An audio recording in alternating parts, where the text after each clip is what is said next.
RCP, ictericia no es. Ahora vamos a avanzar lo que es dificultad respiratoria de recién nacido, ¿ok? Son varias las causas, pero vamos a avanzar solo 3 temas, más o menos los principales que pueden producir respiratoria. Entonces, tenemos dificultad respiratoria del recién nacido. Ok. Para saber la dificultad respiratoria del recién nacido, tenemos que saber que la frecuencia respiratoria normal de un recién nacido es de 40 a 60 respiraciones por minuto. Mayor a 60 ya viene a ser taquimia. ¿Okay? Entonces, ven como la frecuencia respiratoria de un recién nacido es bien acelerada normalmente. ¿Okay? En nosotros, ¿cuánto es? 18 a 21, ¿no es? O a 24. Entonces, si es mayor a 60, ya es taquipnea. Para eso yo tengo que tomar ciertos parámetros o una tabla que se llama Silverman-Anderson. ¿Okay? Entonces, la tabla de Silverman-Anderson me va a tomar ciertos parámetros, los que yo debo analizar para saber si ese recién nacido tiene dificultad respiratoria y si además es leve, moderada o grave. ¿Qué parámetros me va a tomar? Me va a tomar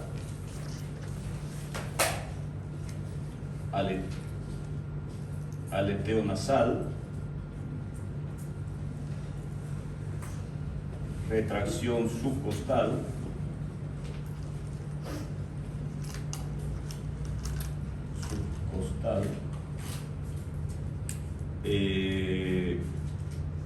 retracción sifoidea, va a tomar quejido expiratorio y me va a tomar lo que es el desbalance tóraco-abdominal.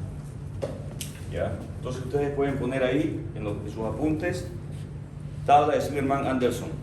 Solamente. Eso está, ustedes buscan en Google y ustedes van a estar anotando parámetro por parámetro. Ya yo se los voy a explicar cómo se debe tomar. Entonces toma 4 parámetros, ¿ya? Aleteo nasal, tiraje subcostal o retracción subcostal, retracción sifoidea, quejido expiratorio y desbalance tóraco-abdominal. Me va a dar la siguiente puntuación. Va a tener una puntuación de 0, 1 y 2. ¿Ya? Esto yo en cualquier dificultad respiratoria recién nacido o por cualquier causa tengo que saber evaluarla, ¿ya? No importa la causa. Entonces, si es ausente en todas estas primeras 4, puede ser ausente, ausente, ausente, es 0. Y si el desbalance es normal, o sea que el tórax y abdomen suben al mismo tiempo, hagamos de cuenta que este es el abdomen y este es el tórax, y la respiración del recién nacido es normal, ya, eso es normal, sube y baja el abdomen al mismo tiempo. Entonces no hay desbalance, sube y baja al mismo tiempo. Eso es 0, o sea, no hay dificultad respiratoria. Cuando la puntuación es 0, no hay dificultad respiratoria. ¿Okay?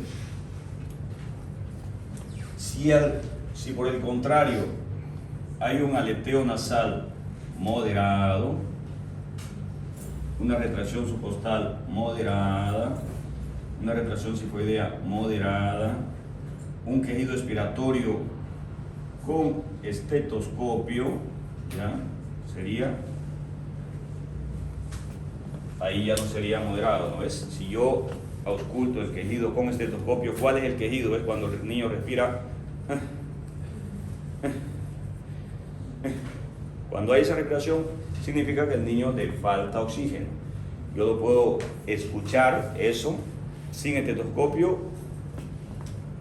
Sin estetoscopio es grave, ¿ya? Si es aquí, si es sin estetoscopio es grave. Ahí en la tabla ustedes van a leer con estetoscopio o sin estetoscopio. Entonces, pero si yo coloco el estetoscopio, recién escucho el quejido o oculto el quejido, es algo moderado.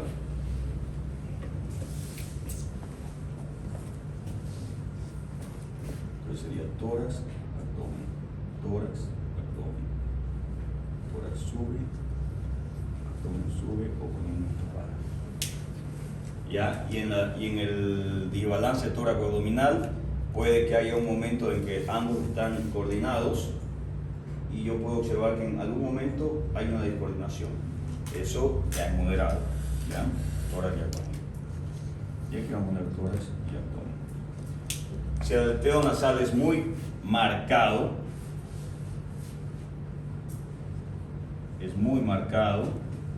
la retracción es muy marcada, que le ponemos en cruces, la retracción sifoidea muy marcada, o sea, yo voy a observar aquí y aquí en el sifoide, en la apéndice, ¿ya? Se va a ver que sume todo, eso es muy marcado. En algunos casos, si es moderado, van a ver levemente, no se va a observar mucho. Y el desbalance tóraco-abdominal, ustedes van a ver que el tórax está inmóvil y el abdomen se mueve y baja.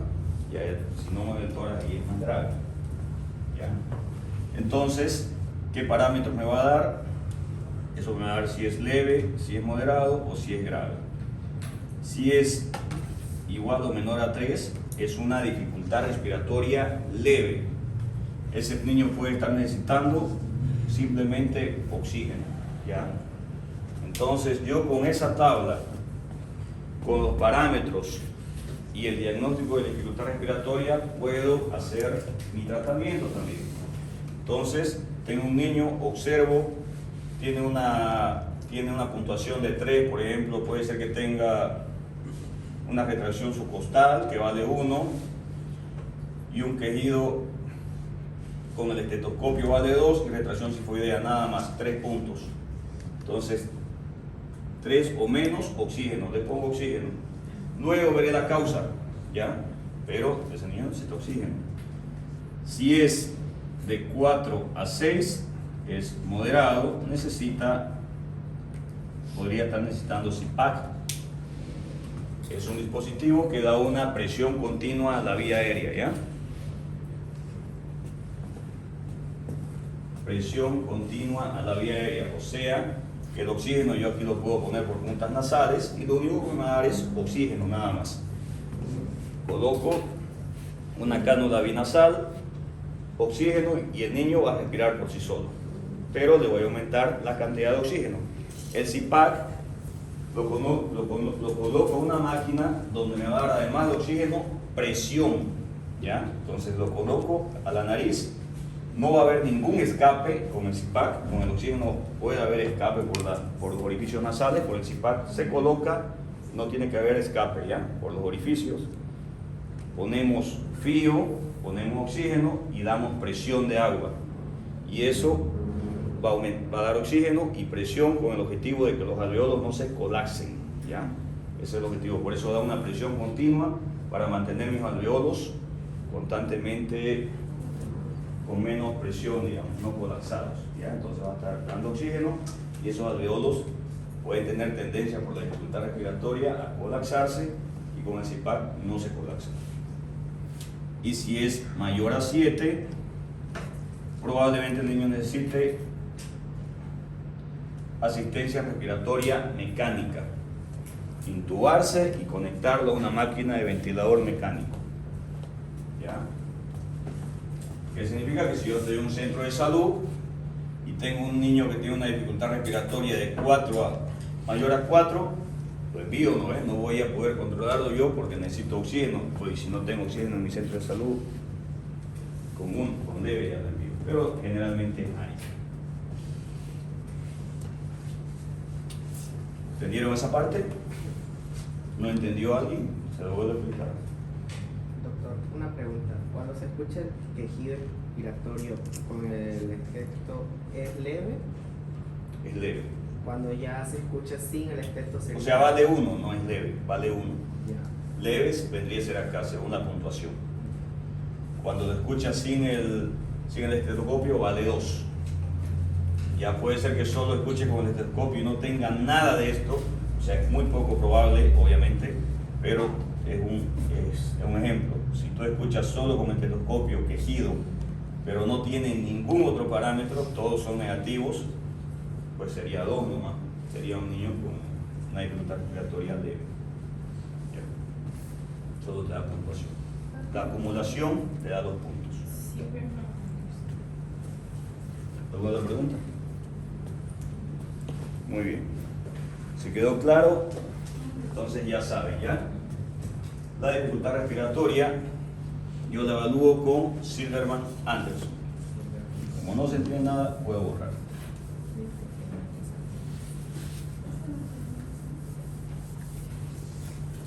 Le debo el nombre porque eso es lo que van a averiguar. O van a leer, o van a bajar, o van a descargar. Ahora, sí. ¿La página? Ah. Ni que lo era pastor para que sepa el número de la... No sé qué página está. Este tratamiento para la ley de 0 a 13. Por ejemplo, oxígeno, sí o sí, Cosito tiene que hacer un monitoreo de la saturación primero. Pero es que va a seguir, o sea, si sigue así, aunque esté saturando, y si hay dificultad respiratoria es porque necesita oxígeno. Puede que esté saturando 94, pero el problema es que te da la saturación, te mide oxígeno. El oxímetro te mide oxigenación, nada más, pero no te mide ventilación. ¿Qué significa oxigenación? Que te mide la presión de oxígeno, no te mide la presión de CO2. Entonces, cuando vos pones un oxímetro, te puede estar dando 94 y el paciente, ¿qué sucede? Se satura bien. Puede estar el problema en el CO2, que no te mide el oxímetro. Ese tendría que medirlo con un carnógrafo. Por eso, entonces aquí puede estar fallando el CO2, que es más peligroso. Por eso, si yo veo eso clínicamente, le pongo nomás, que esté saturando bien el paciente. El problema no podría ser el surfactante que es insuficiente. Puede ser problema de surfactante, puede ser neumonía, puede ser neumotórax, un montón de cosas, ¿no? Pero primero yo evalúo, trato y luego busco. Porque ahorita necesita oxígeno. Luego voy a ir buscando cuál es la causa. Muy bien, entonces vamos a hablar de 3 patologías, ¿ya? Y la última va a ser más fácil. Entonces, las 3 principales patologías o más comunes patologías de la dificultad respiratoria en recién nacido tenemos uno, enfermedad de membrana hialina.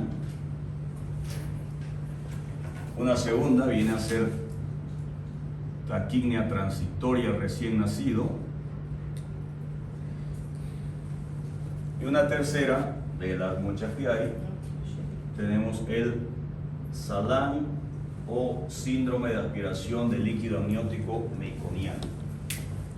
Síndrome de aspiración de líquido amniótico meconial. Y una última que la vamos a poner aquí es la neumonía.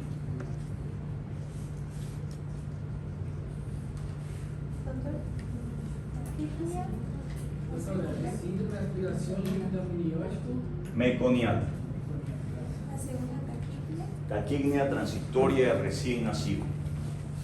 Y la primera, enfermedad de membrana hialina.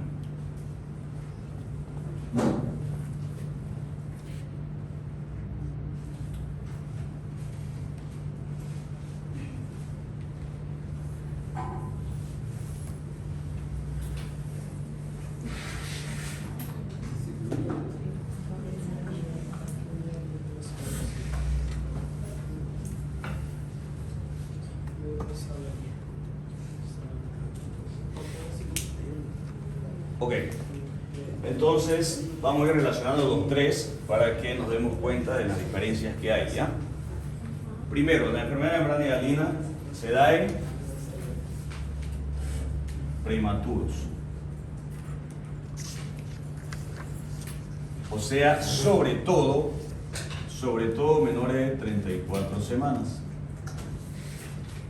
Sobre todo. Pero ya sabemos que prematuro es de menor a 37 semanas. Y si no se recuerda, vamos a hablar aquí, ¿ya? Entonces, prematuros, menor a 37 semanas, maduros, de 37 a 42 semanas, y postérminos, mayor a 42 semanas, para que nos vamos a ubicar, ¿ya?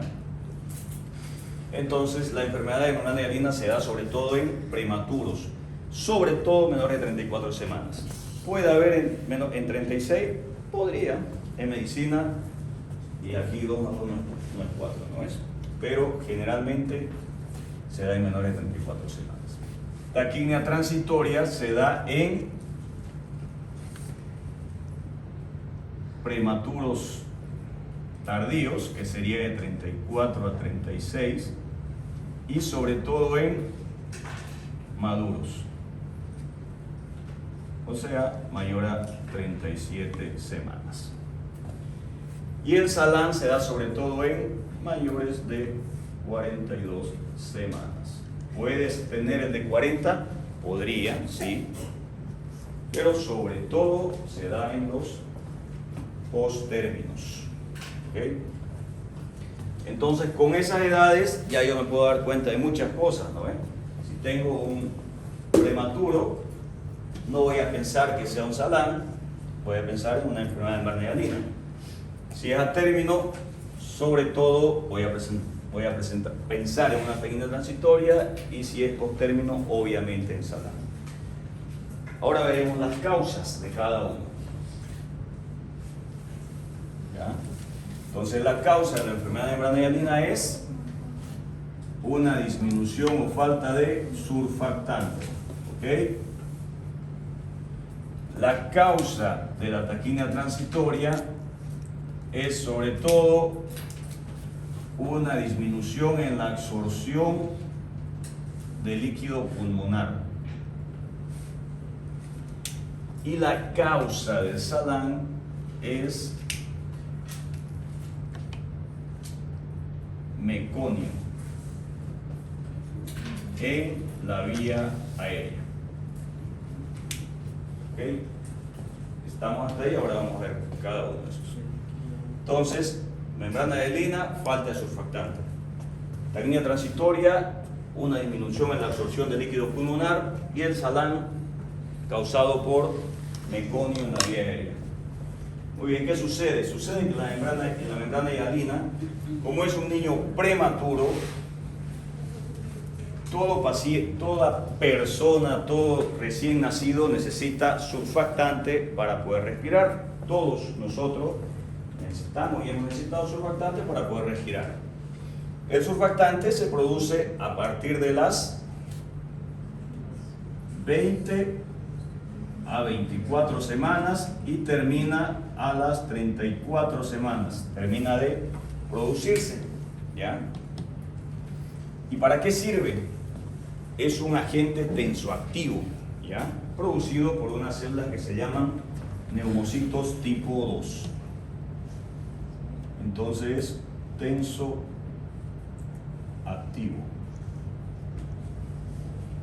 cuya función es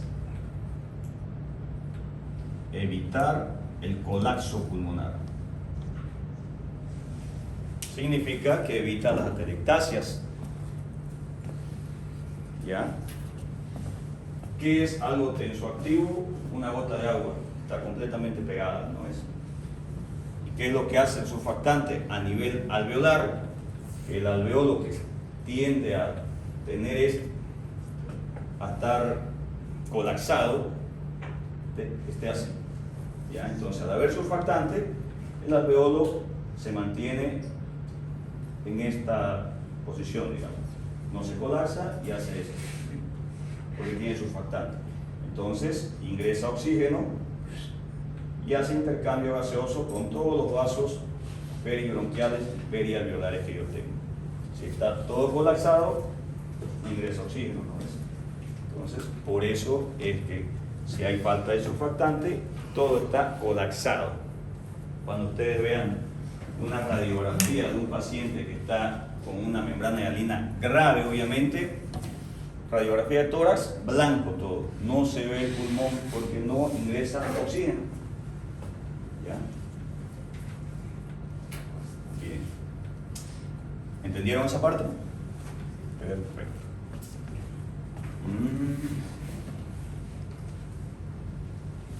Bien. Ya. Muy bien, en la taquimia transitoria, como les dije, lo que sucede es una disminución del líquido alveolar, del líquido pulmonar. Entonces, vamos a imaginarnos aquí que tengo el bronquio y tengo el alveolo. ¿Ya?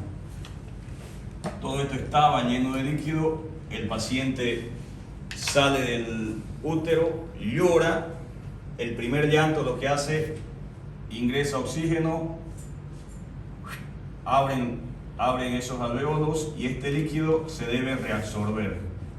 Sale todo hacia los vasos perialveolares y peribronquiales y se reabsorbe en los linfáticos sobre todo, ¿ya?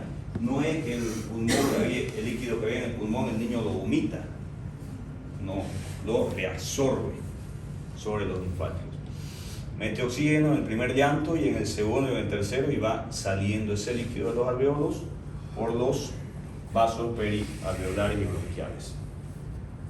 Eso es lo normal. Y queda a veces un poquito de líquido aquí y ya eso se va absorbiendo. En una taquimia transitoria lo que sucede es que no sale. ¿Por qué? Porque no hubo un buen llanto, no hubo estrés, etc. Entonces, ya vamos a ver las causas obviamente, y disminuye la cantidad de absorción.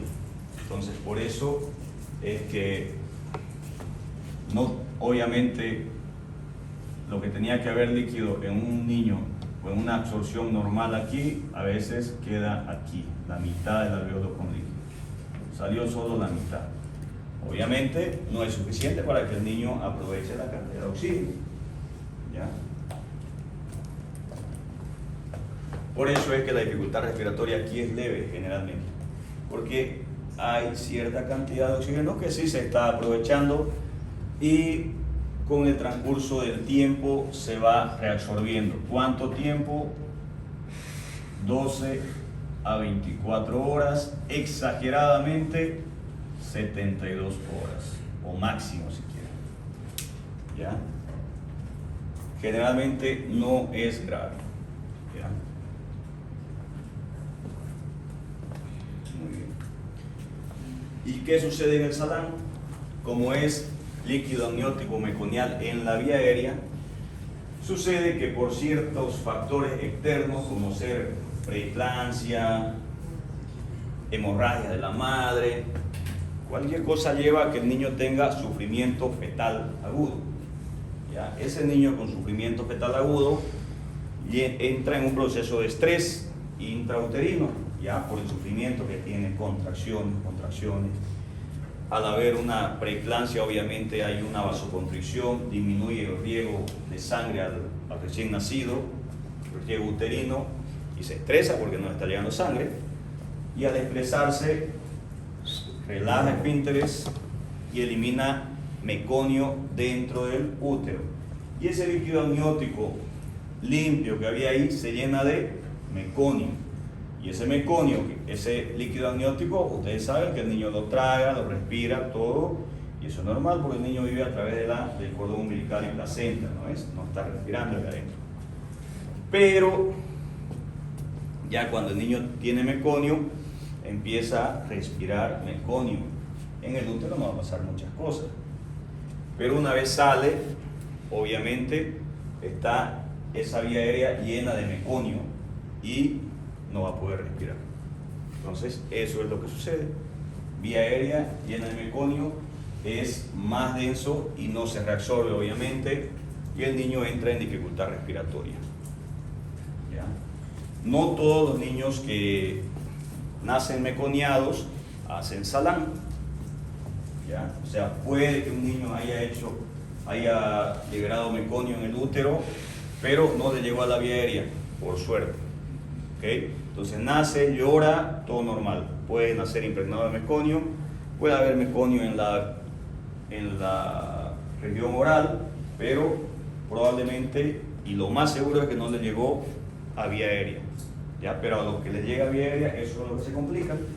Y ese es un 2 al 10% de los que nacen meconiados hacen salán. Es diferente que nazca un niño, o sea, recién nacido meconiado, a un recién nacido con salán. Porque esa es aspiración de líquido. El otro no aspiró, solo nació meconiado, pero no lo aspiró. ¿Qué hace el meconio? El meconio lo que hace es disminuye la función de surfactante, puede producir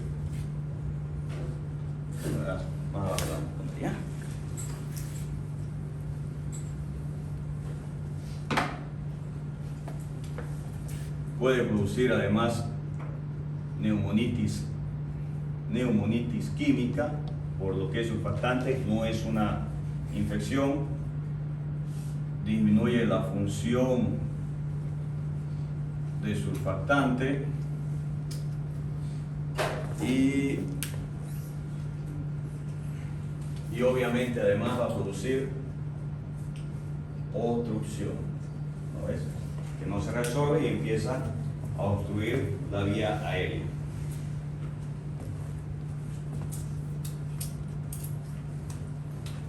En conclusión, este va a ser una dificultad respiratoria generalmente grave. Aquí va a haber una dificultad respiratoria generalmente leve y aquí va a haber una dificultad respiratoria generalmente grave también. ¿Okay? Muy bien, entonces sabemos las edades, sabemos las causas, tenemos ahora conocimiento de qué es lo que sucede y por qué hay dificultad respiratoria. ¿Por qué? Por la causa. Y vamos a ver factores de riesgo, ¿ya?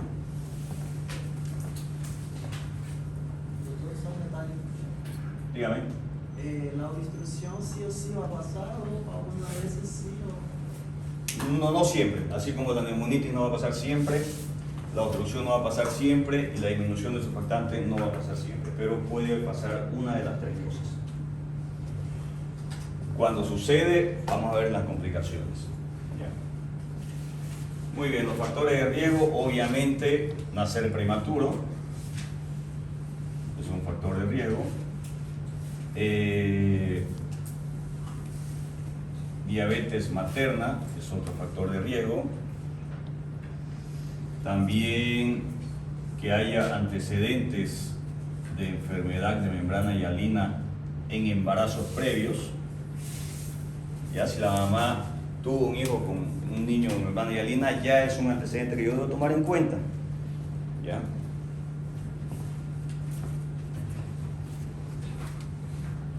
Sexo masculino siempre. Y hemorragia en la segunda mitad del embarazo. También puede ser un factor de riesgo. En la taquicardia transitoria, factor de riesgo, cesárea,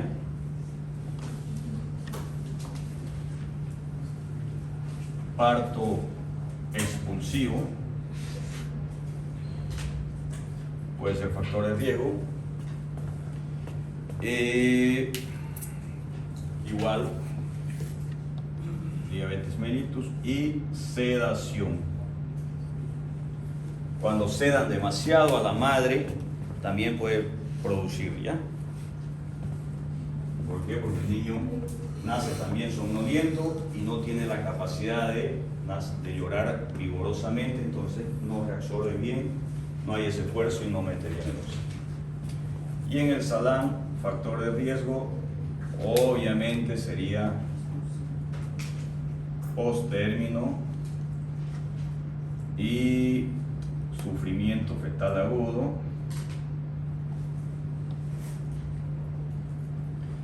Y se dice que también el retardo de crecimiento uterino, retardo de crecimiento intrauterino, RCI.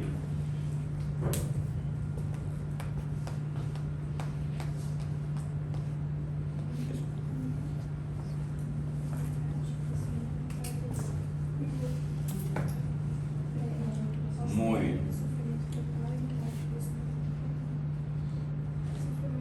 La clínica. Todos van a cursar con dificultad respiratoria o taquipnea, ¿ya? En este caso va a ser grave. O sea, ¿cuánto decirlo de más yo espero aquí? 5, 3, 2, mayor a 7, ¿no es? Bien, mayor a 7. Obviamente puede que sea menor, pero cuando es grave, generalmente va a ser eso. La clínica en una taquipnea transitoria, igual, dificultad respiratoria leve. ¿Cuánto se me voy a esperar ahí? Menor de 3, no es. Voy a esperar igual menor de 3. Y la clínica en un salán, igual, dificultad respiratoria grave, o sea, mayor a 7. Además, la clínica de este paciente es, voy a ver una edad prematura, ¿no es? Voy a evaluar y voy a ver signos de prematurez, dificultad respiratoria grave, no hay mucho más ahí, y taquipnea transitoria es maduro. En el salán voy a ver un paciente deprimido, generalmente salen deprimidos, saco y el paciente está, en fin, el de aquí incluso puede llorar el paciente, nace y llora, un chiquitito, pero de ahí se van deteriorando. El salán nace y ya está ahí flácido el paciente, flácido y ahí está. Está impregnado de meconio, o sea, nacen como el hombre Julia, verdecitos los pacientes. Vemos el cordón umbilical verde, impregnado de meconio, pero no tienen la fuerza de Julia, han hecho pelotas. El diagnóstico.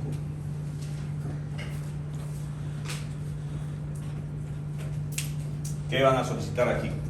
A los 3. ¿Cómo van a hacer el diagnóstico? Paciente, cualquier paciente de 60 o 90 años y recién nacido ingresa con dificultad respiratoria, ¿qué solicito? Y si tiene 90 años, surfactante. ¿Qué van a pedirle? ¿Qué estudio? No tratamiento. Estamos en radiografía. Bien, estamos en diagnóstico, no en tratamiento. Ok, voy a pedir radiografía. Rayo X. ¿Qué se va a ver? Algo que se llama vidrio esmerilado.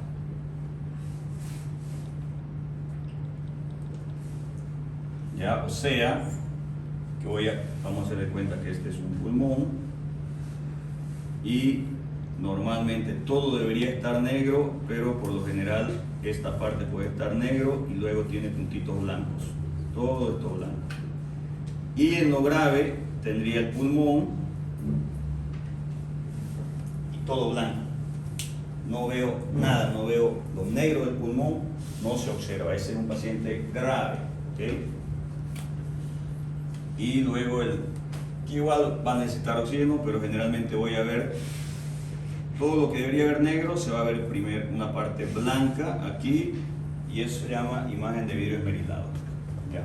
Obviamente, si es un paciente de 40 semanas, no voy a pensar en un salán, ya puedo pensar en neumonía, etc. ¿Ya? Pero como este es un prematuro, ahí pienso en membrana hialina.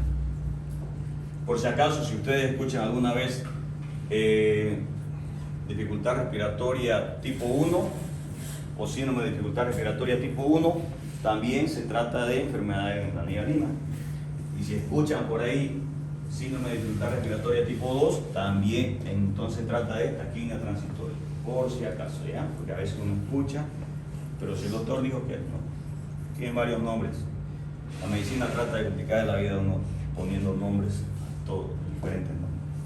Muy bien, pido una radiografía, puedo pedir una gasometría también, y en el caso grave, en la gasometría voy a ver hipoxemia, hipercapnia y acidosis, o sea, una acidosis respiratoria con hipoxemia.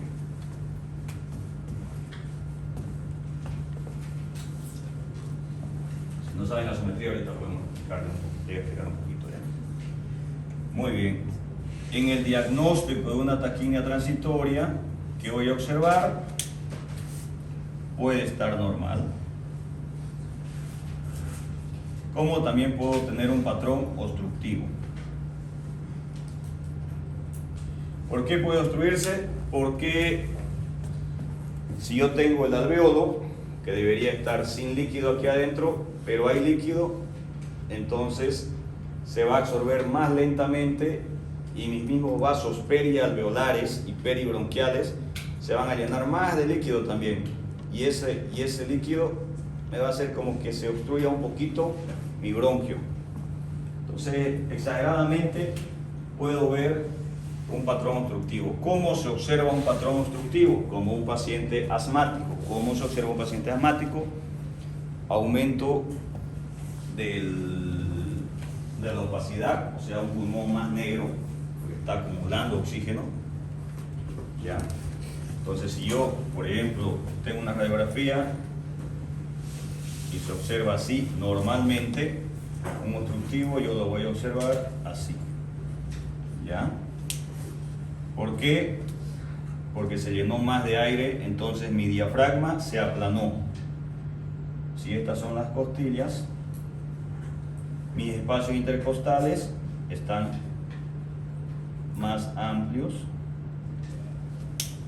¿Ok? ¿Por qué? Porque tengo un tórax así. Entonces, espacios intercostales más amplios, diafragma aplanado y obviamente más radiolúcido. ¿Ya? ¿Saben, no? Es que es radiolúcido y radiopaco. ¿Alguien no sabe qué significa radiolúcido y radiopaco? Bien, todos saben. Ya. Entonces va a estar más radiolúcido. ¿Ok? Entonces puede haber una imagen obstructiva o normal. ¿Ya? Y cisuritis, podría haber cisuritis también. Ya se observa como una imagen blanca así. Cuando usted observa una imagen blanca así, eso se llama cisuritis. Yo veo una radiografía bien y una imagen blanca, cisuritis. ¿Por qué? Porque podría estar queriendo formarse una telectasia, o sea, que se obstruyó algún bronquio y no está mandando oxígeno a cierto lugarcito. Se forma como una cisura, ¿ya? Pero eso a veces conforme va tosiendo, lo vamos golpeando, puede ser por moco o conforme se va reabsorbiendo el líquido, va a desaparecer. Y el diagnóstico en el salán, obviamente vamos a también pedir una radiografía. En conclusión, todo recién nacido con dificultad respiratoria se ganó su radiografía, ¿ya? No hay otra. En el examen, si yo pido cualquier caso de esto y solicito, les digo ahí que ustedes, ¿qué laboratorio pediría? Con poner radiografía ya se ganan un puntito, ¿no? Entonces en la radiografía yo voy a ver, puedo ver atelectasia, que puede ser masiva o puede ser parcial. ¿Por qué puede ser masiva? ¿Qué significa atelectasia? En una atelectasia generalmente sucede por que yo tengo aquí mi bronquio principal y mis bronquiolos. Bronquiolos. Es masiva una atelectasia cuando en un bronquio principal se me obstruye algo, ¿ya? Y no entra oxígeno acá, a uno de los pulmones. Y yo ese pulmón lo veo blanco. Entonces tiene una atelectasia masiva. Pero ¿qué más necesito? Porque puede ser una atelectasia porque está blanco, o puede ser un neumotórax. Perdón, un derrame pleural, ¿no? Que es blanco igual que es líquido. Pero yo tengo que saber que en un derrame pleural hay volumen, y eso me va a empujar hacia el lado contralateral porque hay volumen. Por eso se dicen que puede ser crítico porque me va a empujar el mediastino, etc., ¿no? Entonces yo observo la radiografía, observo un hemitórax blanco, y si empuja hacia el lado del otro pulmón, significa que hay derrame. Causa, no la sé, no sé si es biotórax, no sé si es hidrotórax, no sé si es hemotórax, no sé. Para eso voy a hacer una toracocentesis, ¿no? Pero hay derrame. ¿Por qué? Porque me está llevando el contenido del pulmón afectado hacia el sano. En una atelectasia, como lo que no hay es oxígeno, entonces lo del pulmón sano va a tender a venirse al pulmón enfermo, va a retraer. Si yo puedo diferenciar una atelectasia de un derrame, no importa la causa del derrame, ¿okay?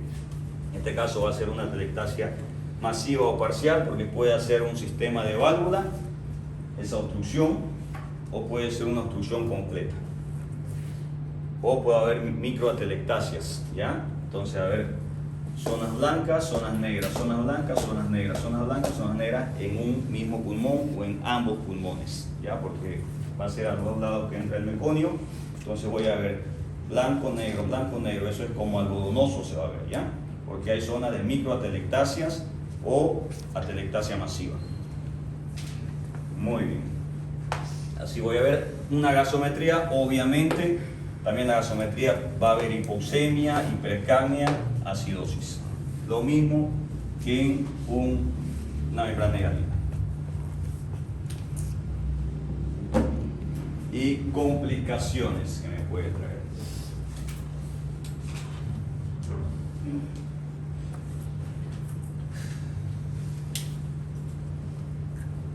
Bueno, enfermedad de membrana hialina. Las complicaciones que me va a dar generalmente son síndromes de escape aéreo. Me podría dar síndrome de escape aéreo. ¿Qué significa síndrome de escape aéreo? Significa 3 patologías: neumotórax, enfisema o neumomediastino. ¿Ya? Por la dificultad, por la obstrucción que pueda haber, esa dificultad puede romper uno de los bronquios y hacer enfisema. Cuando hay enfisema, ustedes se van a dar cuenta, tocan la piel y repita eso. Se siente. Ahí, cuando yo hago así la piel, y van a escuchar como burbujas, ¿ya? Eso es enfisema. No se hace nada. Luego, obviamente, puede haber neumotórax o neumomediastino, ya eso vamos a ver con la radiografía, y clínicamente a la ocultación está el hemitórax afectado, está el monólogo vesicular abodido, abombado, el lado afectado, y eso. Y hay bastante dificultad respiratoria, ¿no es? Bien. ¿Cuáles eran las 3 patologías? De escape aéreo, Sí. enfisema, neumotórax y neumomediastino. Bien. En una técnica transitoria generalmente no hay complicaciones.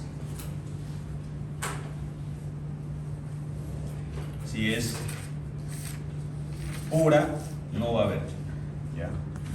A menos que se venga ya contagiado con una neumonía, ya, pero ya eso pasa a otro tema. Ahí no tendría que haber complicaciones. Y las complicaciones del Salán,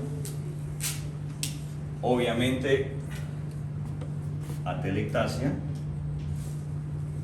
igual síndrome de escape aéreo, con sus 3 patologías que podría haber, no todas, puede haber neumotoras con enfisema también, puede venir las 3 y ahí es una catástrofe, pero ya saben, las 3. Y la complicación más grave, escuchen eso, la complicación más grave de el Salán es la hipertensión pulmonar. Hipertensión pulmonar. ¿Ok? ¿Qué significa? Que los vasos, que por tanta hipoxemia que tiene el paciente, los vasos peribronquiales y perialveolares se colapsan, hacen una hipertensión severa. Entonces no hay un intercambio del paciente. Puede estar intubado incluso el paciente, y si tiene una hipertensión severa, va a entrar aire y no va a haber intercambio gaseoso, porque los vasos no están haciendo su función. ¿Ya? Entonces ingresa oxígeno, pero no pasa a la barrera hemática para que ese oxígeno vaya al resto de los órganos, porque hay demasiado colapso vascular. ¿Ya? Hay una hipertensión pulmonar severa. Entra oxígeno, no va al sistema respiratorio, no va a los órganos, y el paciente intubado con una fracción de oxígeno de 100, una presión altísima a punto de reventar los pulmones, no mejora. ¿Qué necesito ahí? Vasodilatar. Puedo poner óxido nítrico, que es un vasodilatador muy potente, o sildenafilo. ¿Ya? Es el uso del sildenafilo para vasodilatación pulmonar. Es espectacular cuando funciona, porque hay casos que cuesta incluso muchísimo el medicamento, y hay que llevar a un bafo, que es una ventilación de alta frecuencia, donde se da frecuencia hasta de 200 minutos, para que el pulmón no colapse. Porque en ese momento, cuando hay hipertensión pulmonar y un Salán, tiene a colapsarse los pulmones y es horrible ese manejo. Muy bien. Igual, como hay tanta hipoxia, este paciente va a llevar a una asfixia, y esa asfixia lo puede llevar a convulsiones. ¿Ya? Entonces va a haber asfixia. Por ende, puede haber... Creo que la tengo, es que no se la escucha. Por la huella no se la escucha. Olvídese de la huella, doctor.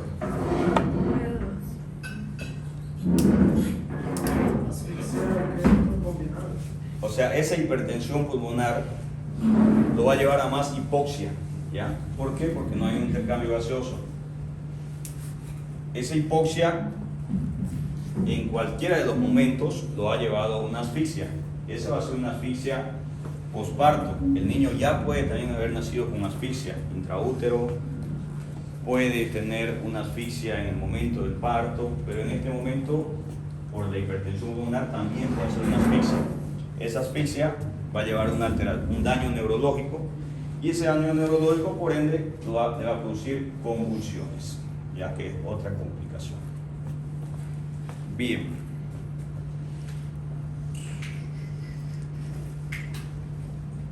¿Alguna pregunta hasta ahí? Falta el tratamiento y acabamos. Igual vamos a hacer cuidado ahorita, no se preocupen. No vamos a vengar. Van a ¿Qué mover sus significa sillas. debajo del sufrimiento que está la erección? Debajo del sufrimiento agudo. En los factores. Retardo de crecimiento intrauterino. RCIO. Retardo de crecimiento intrauterino. ¿Por qué hay retardo de crecimiento intrauterino? Porque en todo el momento del parto, del embarazo, ese paciente probablemente está sufriendo. ¿Cómo está sufriendo? Debe haber algún colapso o algo que disminuye el flujo de sangre hacia el feto.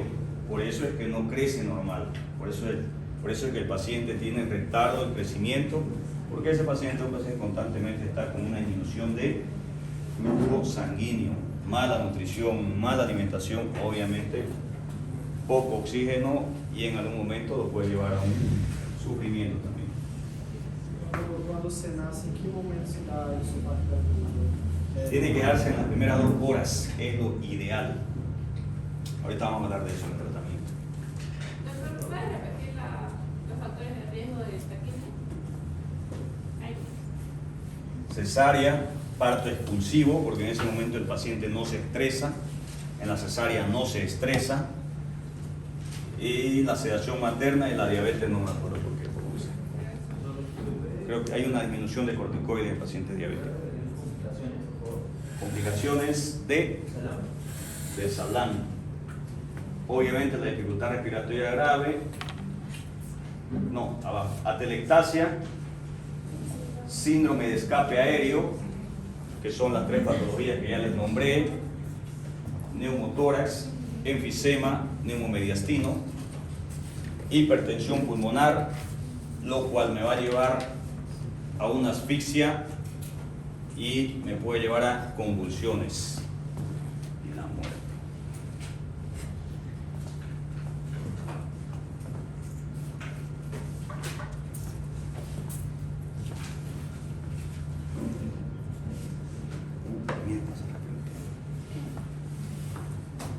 ¿A qué hora acaba el trato?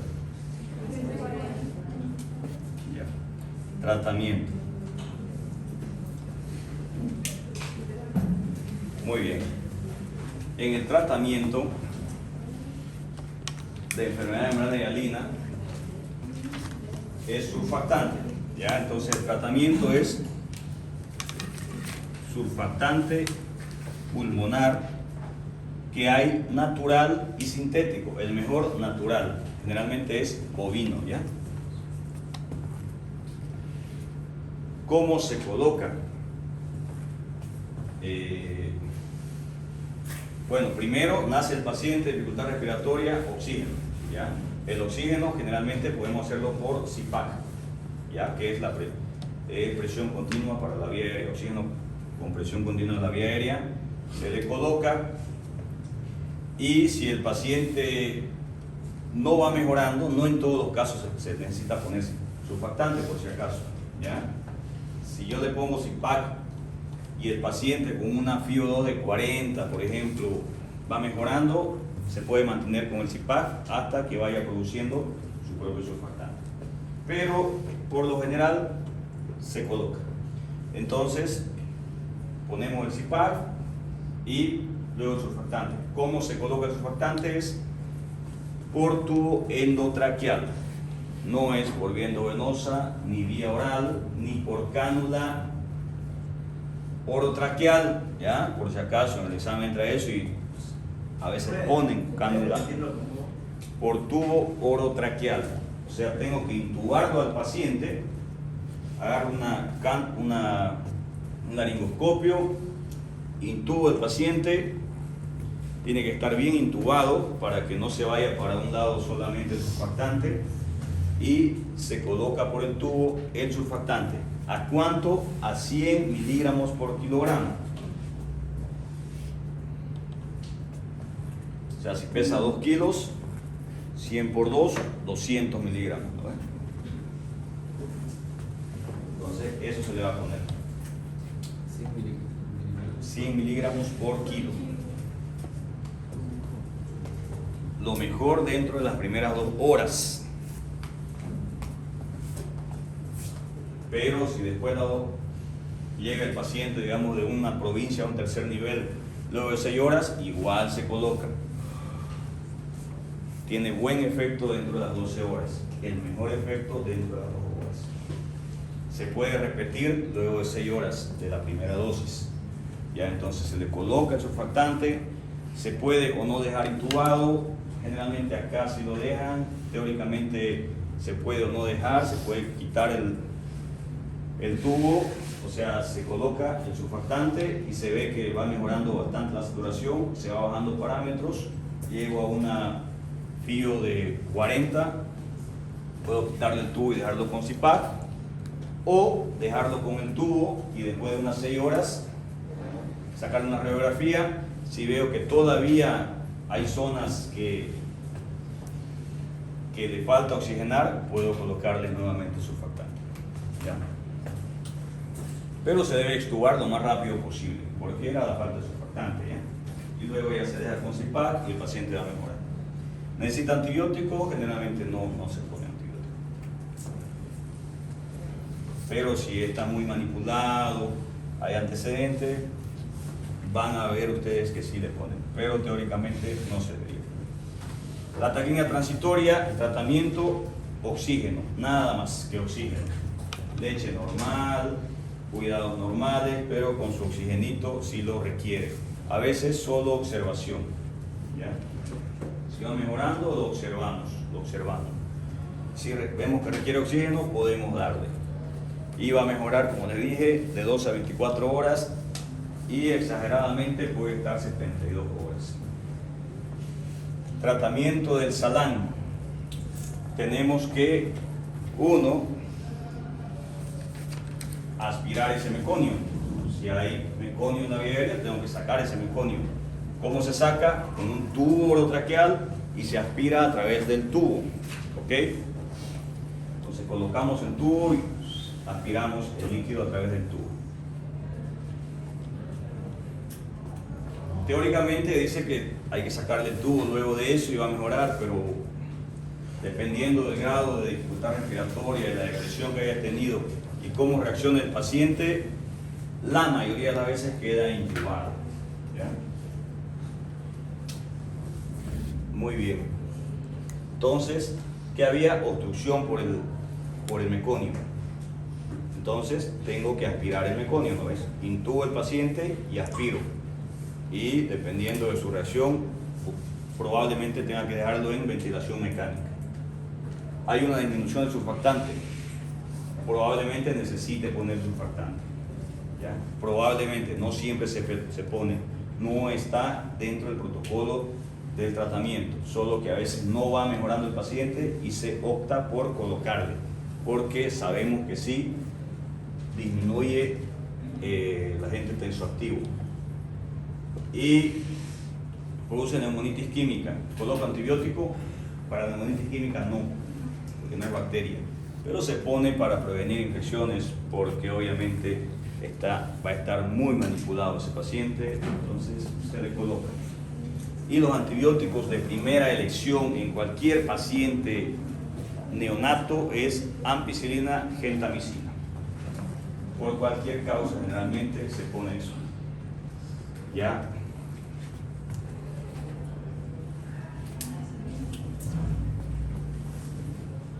Y yo creo que no nos va a dar para la práctica. Y gentamicina.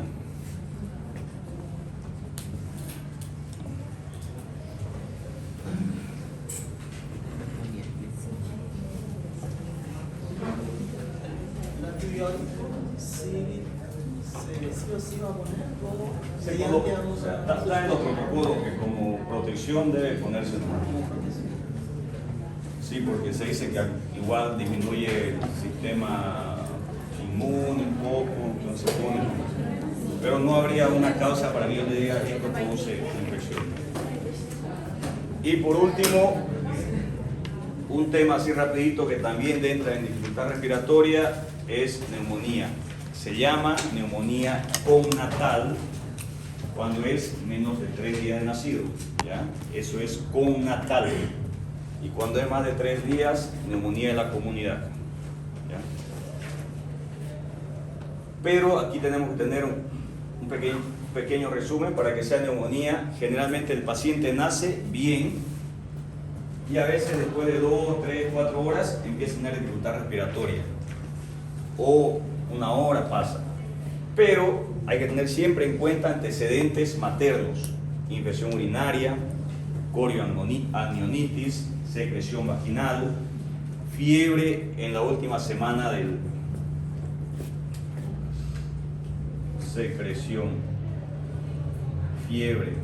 fiebre materna, ¿ya? En los últimos 15 días, eso ya me da antecedentes. son factores de riesgo. Entonces, si yo tengo esos factores de riesgo, mi paciente después de 1 o 2 horas empieza a tener dificultad respiratoria, solicito la ausculto del paciente y escucho crépitos, eso va mucho para neumonía.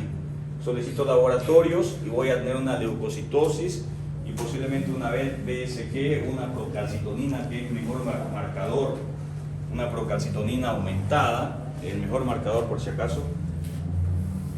Unos laboratorios con una leucocitosis en los recién nacidos. Para que sea leucocitosis tiene que ser mayor a 20.000 los blancos, por si acaso.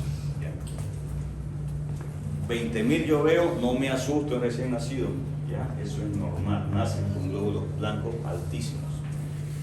Entonces, el PCR generalmente no es muy buen medidor al inicio. Pondríamos procalcitonina y una frecuencia respiratoria que va empeorando paulatinamente, ¿ya? ¿Y en quiénes puede darse? En cualquiera de los 3 casos. No necesito una edad específica para tener neumonía, ¿ya? Y obviamente fiebre va acompañado de infección. Infección igual a fiebre. Y sobre todo en los neonatos, lo peor y que puede sí haber es hipotermia. Entonces el neonato puede tener fiebre o hipotermia. Y cuando es hipotermia es más grave todavía, ¿ya? Entonces nace, pasan 2 o 3 horas, dificultad respiratoria, o no había averiguado, a ver, señora, que usted estaba infectada, sí, veo ahí, ya sea ictus, poliomelitis, secreción, fiebre en los últimos 15 días, me hace levantar las orejas, ausculto, poquito de crépitos, a veces no se escucha, por si acaso, pero puede haber crépitos. Solicito laboratorios, leucocitosis, procalcitonina aumentada, y paulatinamente va aumentando esa dificultad y me hace fiebre, voy a pensar en neumonía. Tratamiento, antibiótico, oxígeno dependiendo del grado de dificultad respiratoria. Ahí puede haber cualquiera de los grados. Puede empezar por leve y mantenerse en leve si la infección no es grave. Puede empezar por leve y ir ya moderada y grave dependiendo de cómo yo trate esa infección.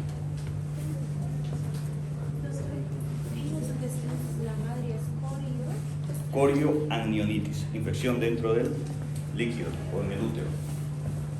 Que pudo haber una ictus y por vía ascendente haber subido la infección.